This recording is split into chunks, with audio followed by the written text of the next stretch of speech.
Siin kohas on siis olnud selline etenduste plats ja siia kohta, siia hoovi ossa me tegelikult kavandame siis sellist laste nagu linna. Ja mis seal linnas siis toimub? Seal linnas on kõigepealt oma kodanikkond.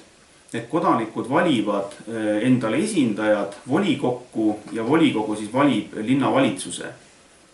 Ja meil on selline plaan, et sellel linnal on ka oma eelarve. Ja just nimelt selle eelarve jaoks, see on tegelikult laste enda käsutusse minev raha, mille eest nad siis saavad osta tegelikult neid asju, mida linnale vaja on.